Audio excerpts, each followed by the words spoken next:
السلام علیکم، 7 نیوز سے میں ہوں آپ کی میزبان عروج ملک. آپ دیکھ رہے ہیں پروگرام پاکستان کے ساتھ. یقیناً آپ سب خیریت سے ہوں گے. جیسا کہ آج جمعہ بھی ہے تو ہم اپنے پروگرام کا آغاز جو ہے وہ اللہ تعالیٰ کے پاک بابرکت نام سے کرنا چاہیں گے. نعت رسول مقبول صلی اللہ علیہ وسلم کی اور حمد باری تعالیٰ کے لیے ہمارے ساتھ موجود ہیں ماہم مدثر. آئیے ان سے بات کرتے ہیں. السلام علیکم. وعلیکم السلام. ماہم کیسی ہیں آپ؟ اللہ کا شکر ہے. آپ اچھا بتائیں. ماہم الحمدللہ. کس سے ہم پروگرام کا آغاز کرنے جا رہے ہیں؟ نعت سے، حمد سے، کیا سنانے جا رہی ہیں آپ؟ آج میں ہم سے اسٹارٹ کرنا چاہوں گی. ضرور. رب کونین میرے دل کی دعائیں سن لے. رب کونین میرے دل کی دعائیں سن لے. میں ہوں بے چین میرے دل کی صدائیں سن لے. رب کونین میرے دل کی دعائیں سن لے. شان اعلیٰ ہے تیری مالک و مختار ہے تو. مجھ کو معلوم ہے دنیا کا مددگار ہے تو. میں ہوں محتاج مجھے علم کی دولت دے دے. اپنے انمول خزانے سے یہ نعمت دے دے. میں ہوں کمزور مجھے دولت ایمان دے دے. ناتواں بندے سے بھی دین کی خدمت لے لے. جلوائے حق سے میرے دل کو فیروزہ کر دے. نور اسلام کا چہرے پہ نمایاں کر دے. رب کونین میرے دل کی دعائیں سن لے. میں ہوں بے چین میرے دل کی صدائیں سن لے. رب کونین میرے دل کی دعائیں سن لے. رب کونین میرے دل کی دعائیں سن لے. سبحان اللہ، بہت خوب. اچھا ماہم، کوئی زندگی کی سب سے بڑی خواہش ہے؟ ایسے ہی ہے، سب کی ہوتی ہے، اور بس یہی ہے کہ روزہ مبارک ایک بار ضرور اگر اللہ نے چاہا تو. اچھا، کچھ سوچا ہوا ہے کہ اگر روزہ مبارک سامنے ہو تو جو ماہم ہے وہ کیا وہاں پہ کیا اس کے جذبات ہوں گے؟ اگر انہیں الفاظات میں ڈھالا جائے تو اب کیا نبی پاک کی خدمت میں کون سی نعت پیش کریں گے؟ ویسے تو یہ ہم جتنی بھی تعریف کرنا چاہیں وہ بہت بہت کم ہے، لیکن بالکل آج جو ہے ایک نعت ان کی خدمت میں پیش کرنا چاہوں گی. شروع کرتے ہیں. صلی اللہ علیہ یا رسول اللہ وسلم علیہ یا حبیب اللہ. یا محمد نور مجسم، یا محمد نور مجسم، یا حبیبی یا مولائی. تصویر کمال محبت، تنویر جمال خدائی. یا محمد نور مجسم، تیرا وصف بیاں ہو کس سے، تیری کون کرے گا بڑائی. نبی جی تیری کون کرے گا بڑائی. تیرا وصف بیاں ہو کس سے، تیری کون کرے گا بڑائی. نبی جی تیری کون کرے گا بڑائی. اس گرد سفر میں گم ہے، اس گرد سفر میں گم ہے، جبریل امی کی رسائی. یا محمد نور مجسم یا حبیبی یا مولائی تصویر کمال محبت تنویر جمال خدائی یا محمد نور مجسم اے مظہر شان جمالی اے خواجہ و بندہ عالی نبی جی اے خواجہ و بندہ عالی مجھے حشر میں کام آ جائے مجھے حشر میں کام آ جائے میرا ذوق سخن نارائی یا محمد نور مجسم یا حبیبی یا مولائی تصویر کمال محبت تنویر جمال خدائی یا محمد نور مجسم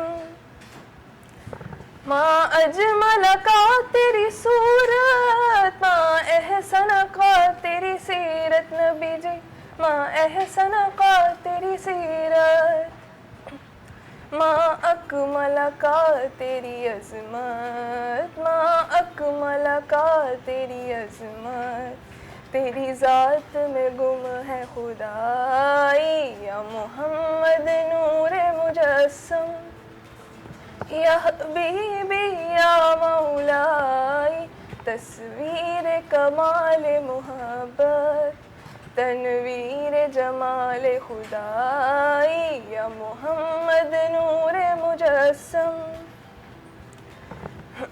تیری ایک نظر کے طالب تیرے ایک سخن پر قربان نبی جی تیرے ایک سخن پر قربان یہ سب تیرے دیوانے یہ سب تیرے دیوانے یہ سب تیرے شہدائی یا محمد نور مجسم یا حبیبی یا مولائی تصویر کمال محبت تنویر جمال خدائی یا محمد نور مجسم سبحان اللہ، بہت بہت ہی زبردست. اچھا، آج کل جو نعتیں آ رہی ہیں وہ گانوں کی طرز کی آ رہی ہیں، تو کیا کہنا چاہیں گے آپ؟ وہ ٹھیک ہیں؟ ٹھیک ہے نہیں ہے، ہم لوگ دل سے پڑھتے ہیں. اچھا، طرز کوئی بھی ہو، کوئی میٹر نہیں کرتا. نہیں ایسی بات بھی نہیں ہے لیکن یہ ہے کہ ہم اگر اس کے ساتھ سر لگا کے پڑھیں تو وہ ایک تھوڑا ایک غلط بات ہو جاتی ہے تھوڑی سی. لیکن یہ ہے کہ میٹر جو کرتا ہے وہ یہ ہے کہ آپ کتنا دل سے پڑھیں، آپ کی نیت کیا ہے. سب سے زیادہ جو میٹر کرتا ہے وہ آپ کی نیت ہوتی ہے. اچھا، نیت ہوتی ہے. جی. اچھا، جیسے آج کل ایک وائرل ہونے کے لیے اسٹائل چلتا ہے، مائک پکڑا ہے اور جتنی آپ اس میں مطلب نعت میں بھی انٹرٹینمنٹ جو ہے وہ ڈھونڈتے ہیں. نہیں یہ تو بالکل آپ صحیح کہہ رہی ہیں، یہ تھوڑی غلط بات ہے. تھوڑی غلط بات ہے، ساری ہی غلط بات ہے. ایسے ہی ہے، غلط بات ہے یہ تو، لیکن ایسے ہی ہے. آپ کیا سنانے جا رہے ہیں؟ ایک اور نعت ہے جو میرے دل کے بہت قریب ہے، مجھے بہت پسند ہے. پانی پینا چاہیں گے آپ؟ دل کے قریب ہے نعت، اس میں ایسی کیا خاص بات ہے؟ مجھے اس نعت کے شعر بہت پسند ہے، بہت پسند ہے مجھے. ضرور. صلی اللہ علیہ کا یا رسول اللہ وسلم علیہ کا یا حبیب اللہ. ہم نے آنکھوں سے دیکھا نہیں ہے مگر ہم نے آنکھوں سے دیکھا نہیں ہے مگر ان کی تصویر سینے میں موجود ہے. ہم نے آنکھوں سے دیکھا نہیں ہے مگر ہم نے آنکھوں سے دیکھا نہیں ہے مگر ان کی تصویر سینے میں موجود ہے. جس نے لا کر کلام الہی دیا جس نے لا کر کلام الہی دیا وہ محمد مدینے میں موجود ہے. پھول کھلتے ہیں پڑھ پڑھ کے صلی اللہ، پھول کھلتے ہیں پڑھ پڑھ کے صلی اللہ، چوم کر کہہ رہی ہے یہ باد صبا، چوم کر کہہ رہی ہے یہ باد صبا، ایسی خوشبو چمن کے گلوں میں کہاں، ایسی خوشبو چمن کے گلوں میں کہاں، جو نبی کے پسینے میں موجود ہے، ہم نے آنکھوں سے دیکھا نہیں ہے مگر، ہم نے آنکھوں سے دیکھا نہیں ہے مگر، ان کی تصویر سینے میں موجود ہے، ہم نے مانا کہ جنت بہت ہے حسین، ہم نے مانا کہ جنت بہت ہے حسین، چھوڑ کر ہم مدینہ نہ جائیں کہیں، چھوڑ کر ہم مدینہ نہ جائیں کہیں، یوں تو جنت میں سب ہے مدینہ نہیں، یوں تو جنت میں سب ہے مدینہ نہیں، اور جنت مدینے میں موجود ہے، ہم نے آنکھوں سے دیکھا نہیں ہے مگر، ہم نے آنکھوں سے دیکھا نہیں ہے مگر، ان کی تصویر سینے میں موجود ہے، ہم نے آنکھوں سے دیکھا نہیں ہے مگر، ہم نے آنکھوں سے دیکھا نہیں ہے مگر، ان کی تصویر سینے میں موجود ہے۔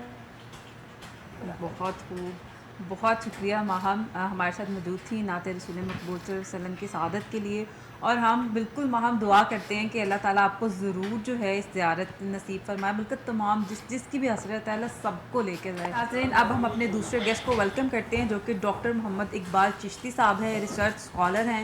آئیے ان سے بات کرتے ہیں اور جاننے کی کوشش کرتے ہیں کہ ماہ رجب کی فضیلت اور اسلام نے اس کو اتنا اہم مہینہ کیوں قرار دیا ہے۔ السلام علیکم۔ وعلیکم السلام ورحمۃ اللہ۔ کیسے ہیں آپ؟ الحمدللہ۔ اچھا بتائیے گا کہ ماہ رجب کو اسلام میں خصوصی اہمیت کیوں حاصل ہے؟ بسم اللہ والصلاۃ والسلام علی رسول اللہ، اما بعد۔ محترمہ، آپ کا اور آپ کی پوری ٹیم کا عمیق قلب سے شکریہ، اس اہم موضوع پر اظہار خیال کے لیے مدعو کیا۔ ماہ رجب المرجب، جس طرح اللہ تبارک و تعالیٰ نے کائنات انسانی پیدا کی ہے اور خالق کائنات نے لوگوں میں سے بعض لوگوں کو ان کے علم کی بنا پر، جس طرح انبیاء کو بعض نبیوں پر فضیلت دی ہے، اور اسی طرح اگر ہم عام لوگوں کی بات کریں تو بعض لوگوں کو علم کی بنا پر، جس طرح قرآن کریم میں ہے وَفَوْقَ كُلِّ ذِي عِلْمٍ عَلِيمٍ، ہر علم والے کے اوپر ایک علم والا ہے۔ تو اس طرح یہ جو ایک مراتب کا لحاظ ہے وہ اللہ تبارک و تعالیٰ نے مختلف لوگوں کو ان کے مطابق جو ہے وہ دیا ہے۔ اسی طرح بعض مہینوں کو بھی اللہ تبارک و تعالیٰ نے مہینوں کے اوپر فضیلت عطا کی ہے، بعض دنوں کو بعض ایام کے اوپر یا بعض دنوں کے اوپر جو ہے نا وہ فضیلت دی ہے۔ تو ماہ رجب المرجب سے اس کے متعلق بات کرنے سے پہلے میں رجب کا معنی بتانا چاہوں گا کہ رجب ہے کیا۔ امام مناوی جو ہیں وہ ایک بڑے محدث گزرے ہیں، وہ کہتے ہیں کہ سمی الشہر رجب رجبن، کہ ماہ رجب کا نام رجب رکھا ہی اسی لیے گیا ہے لأن فیہ یتکسر و یتعظم فیہ، کہ اس میں خیر و برکات کثرت کے ساتھ ظاہر ہوتی ہیں۔ رجب کا نام اس لیے رکھا گیا ہے۔ اور اس کے بعد پھر آگے وہ فرماتے ہیں کہ اس میں خیر کثیر لشعبان ولرمضان، کہ اس مہینے میں شعبان کا مہینہ اور رمضان کے مہینے میں خیر کثیر کثرت کے ساتھ لوگ جمع کرتے ہیں اور پھر آگے شعبان کے اندر منتقل ہو جاتے ہیں اور پھر ماہ رمضان جو ہے نا وہ آ جاتا ہے. پھر اس کے بعد ماہ رجب المرجب جو ہے یہ حرمت والے جو مہینے ہیں نا، عزت والے، ان میں سے ایک مہینہ ہے. ذوالقعدہ، ذوالحجہ، محرم، اور یہ جو مہینہ ہے یہ شعبان سے پہلے آتا ہے. حرمت والے مہینوں سے یہ مراد ہے کہ اہل عرب جو تھے دور جاہلیت میں، ابھی تک اسلام کا جو ہے نا وہ ظہور نہیں ہوا تھا، تو لوگ جس زندگی سے گزر رہے تھے، دو چار تھے، تو وہ ان کی بڑی جو ہے نا وہ سالوں کے سال جو ہے نا وہ جنگوں کے اندر گزارتے تھے. ٹھیک ہے، قتل عام ہوتا اور سر عام ہوتا، رہزنی کا معاملہ ہوتا. ٹھیک ہے، عورتوں کے ساتھ مس بیہیو ہوتا، بلکہ مس بیہیو تو چھوٹا ورڈ ہے. ٹھیک ہے، ان کو قتل کر دیا جاتا اور ان کی کوئی عزت و تکریم نہ تھی. تو یہ اہل عرب کے نا اسلام کی آمد سے قبل کچھ احوال ہیں، ان کی یہ کنڈیشنز ہیں. تو جب ماہ رجب آتا نا، دور جاہلیت میں بھی ابھی اسلام نہیں آیا، ماہ رجب جب آتا تو یہ جو ہے نا اپنے آپ کو وار سے، جنگ سے اور اس طرح کی بیڈ ایکٹیویٹیز سے اپنے آپ کو جو ہے نا وہ سرنڈر کر دیتے اور روک لیا کرتے تھے. اچھا، یہ یعنی کہ ماہ رجب کی یہ برکات ہیں. اور راہ زنی، ڈاکہ زنی اور اس طرح عورتوں کو جو ہے نا وہ قتل عام کرنا اور سر عام کرنا اور اس طریقے سے یعنی کہ جتنے بھی غلط جو ایکٹیویٹیز تھیں ان سے یہ باز آ جایا کرتے تھے. یعنی رجب کا ان کے ہاں بھی اتنا جو ہے وہ احترام تھا اور اس احترام کو ملحوظ رکھتے تھے. یعنی کہ آج دیکھیں نا 15 صدیاں قبل کی یہ بات میں بتا رہا ہوں.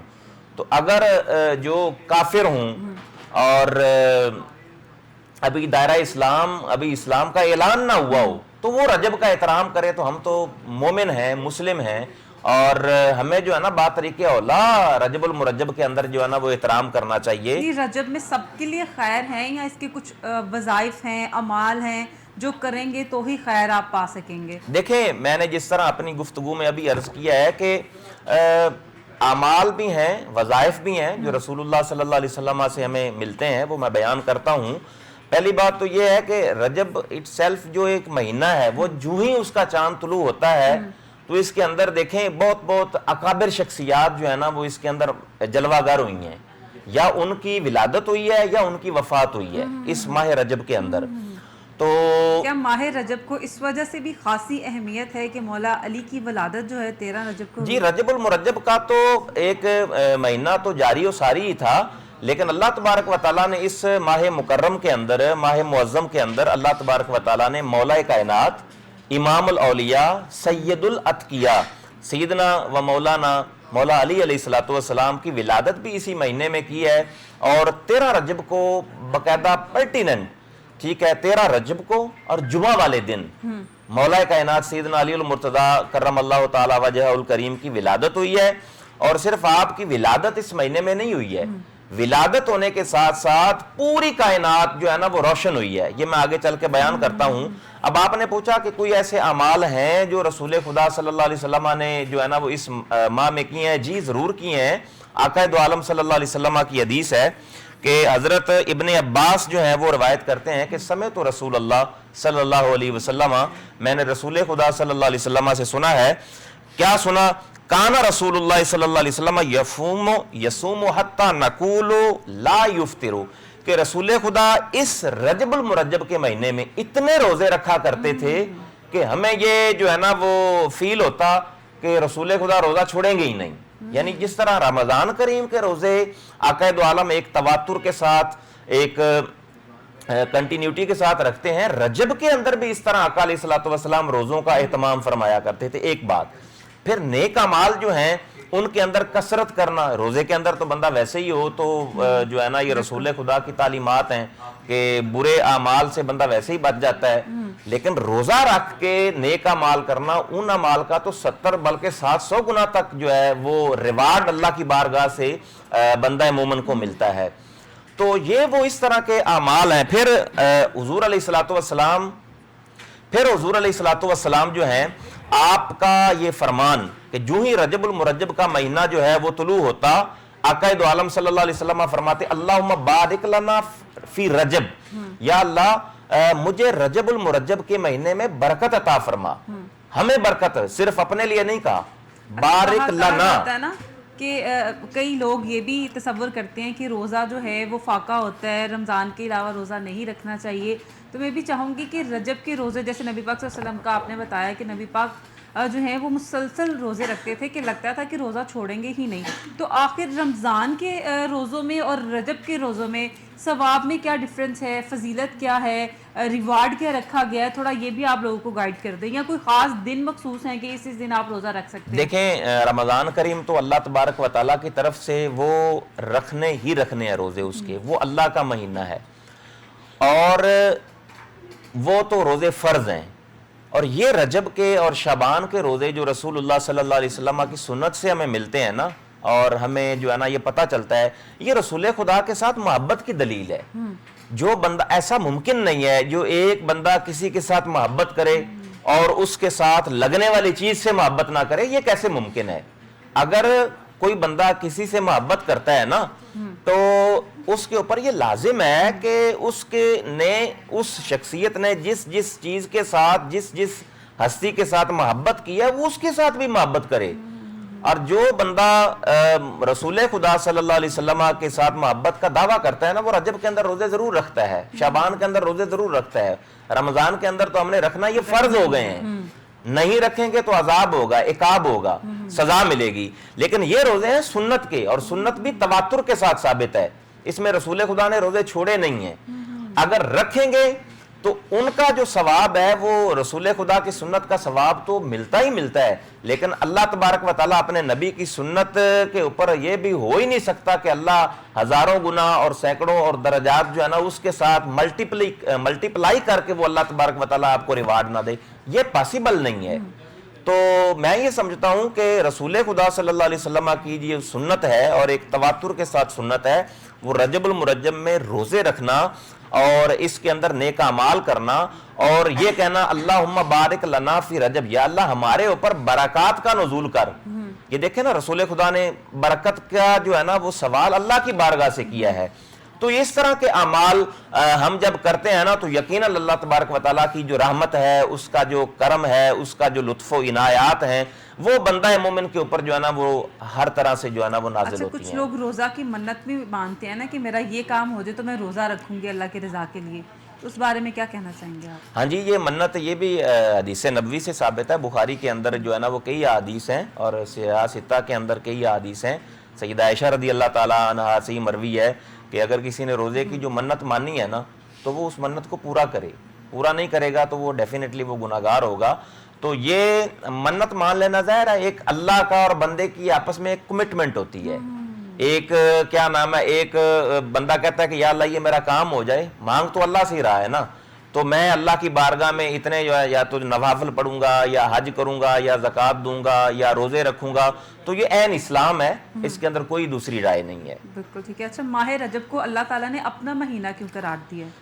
دیکھیں ماہ رجب کی جہاں پر کئی اس کے اندر برکات ہیں نا، اس میں سے ایک تو یہ ہے کہ اس مہینے کو حرمت والا مہینہ، میں نے سٹارٹ میں عرض کیا ہے کہ 4 حرمت والے مہینوں میں سے یہ ایک بڑا گرینڈ اور ایک بڑا اعلیٰ ایک حرمت والا مہینہ ہے.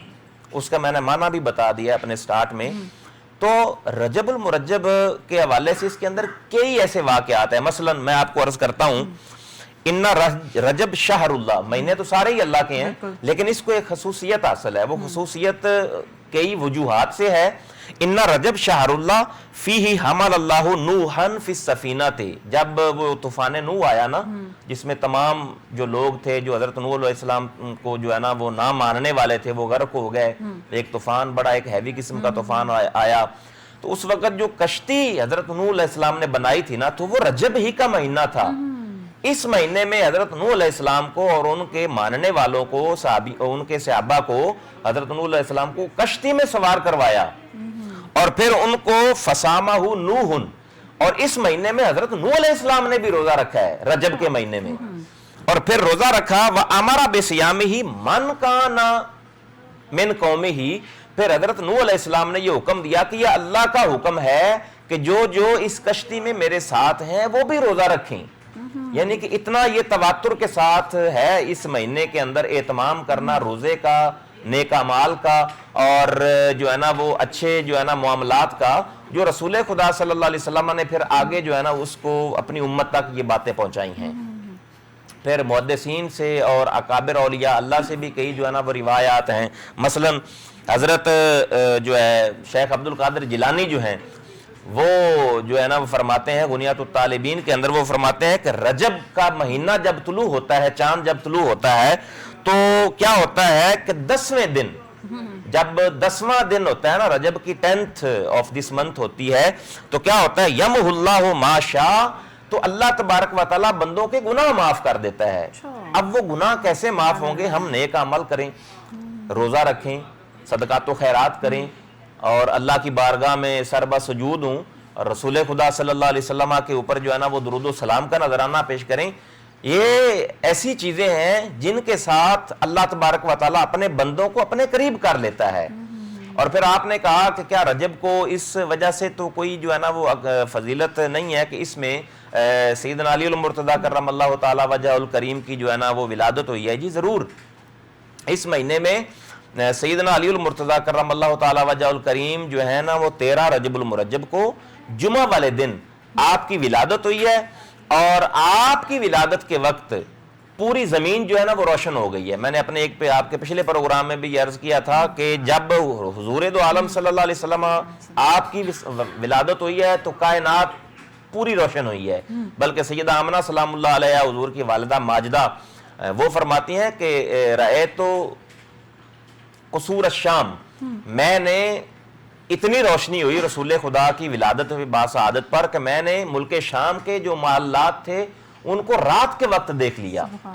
اچھا، سیدہ کائنات سیدہ زہرا سلام اللہ علیہ ان کی ولادت ہوئی ہے، تب بھی کائنات روشن ہوئی ہے، اور مولا کائنات سیدنا علی المرتضیٰ کرم اللہ تعالی وجہ الکریم کی جب ولادت ہوئی ہے تب بھی آپ کی والدہ ماجدہ کہتی ہیں تب بھی کائنات روشن ہوئی ہے۔ یعنی کہ یہ تینوں ہستیاں اتنی معطر ہیں، اتنی مطہر ہیں کہ ان کی ولادت پر اللہ تبارک و تعالیٰ نے صرف ان کی ولادت کو چھپا کے نہیں رکھا، ولادت جب ان کی ہوئی ہے تو پوری کائنات روشن ہوئی ہے، اور لوگوں کو پتا چلا ہے کوئی عام ہستی نہیں آئی بلکہ اللہ تبارک و تعالیٰ کے مقرب ہستیاں جو ہیں وہ جب جلوہ گر ہوتی ہیں تو کائنات جو ہے نا وہ منور ہو جاتی ہے۔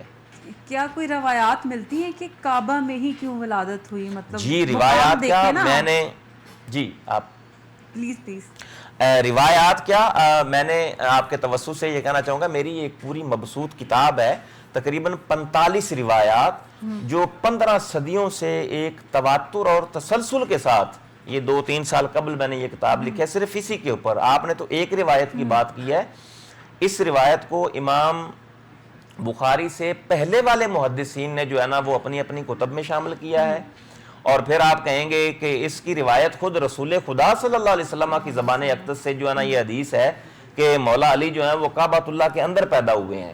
پھر اس کی روایت امام زین العابدین سے ہے، پھر اس کی روایت سیدنا امام حسین سے ہے، پھر اس کی روایت حضرت ابو طالب علیہ السلام سے ہے، پھر اس کی روایت امام بخاری کے ایک ہم عصر ہیں امام فاقہی، ان سے روایت ہے۔ یعنی کہ اتنے میں نے ٹاپ آف دا لسٹ جو ہے نا وہ ہستیوں کو جو ہے نا وہ بتا دیا ہے۔ پھر اس کے بعد کافی سارے جو محدثین ہیں انہوں نے، ہر صدی کے محدث نے تقریباً اس روایت کو اپنی اپنی مختلف کتب کے اندر جو ہے نا وہ روایت کیا ہے اور نقل کیا ہے۔ اگر کسی کی نظر سے یہ روایات نہیں گزری ہیں تو اس میں ہمارا تو قصور نہیں ہے، لیکن میں نے چونکہ یہ کتاب لکھی ہے اس کو انشاءاللہ یہ آپ کو میں آج دے کے بھی جاؤں گا تاکہ آپ اس کا مطالعہ کریں۔ تو مولا کائنات آپ کی جو ہستی ہے وہ کوئی عام ہستی نہیں ہے۔ میں یہاں پہ حدیث پڑھنا چاہوں گا، مسند امام احمد بن حنبل جو ہیں ان کی کتاب ہے فضائل الصحابہ، اس کے اندر وہ روایت کرتے ہیں کہ رسول خدا صلی اللہ علیہ وسلم نے فرمایا کننا انا و علی من نور واحد، کہ میں اور مولا علی وہ ایک نور سے ہی پیدا ہوئے ہیں، یہ رسول خدا نے فرمایا ہے۔ اب ایک نور سے پیدا ہوئے ہیں، کب پیدا ہوئے ہیں؟ تو وہ بھی حضور علیہ السلام نے فرمایا قبل ان یخلق آدم باربعۃ عشر الف عام، ابھی حضرت آدم علیہ السلام دنیا میں پیدا نہیں ہوئے تھے، دنیا میں نہیں آئے تھے، میں اور علی ایک ہی نور سے اللہ کے ہاں آدم علیہ السلام سے 14,000 سال قبل اللہ کے ہاں ان کی پیدائش ہو چکی تھی، ایک ہی نور سے۔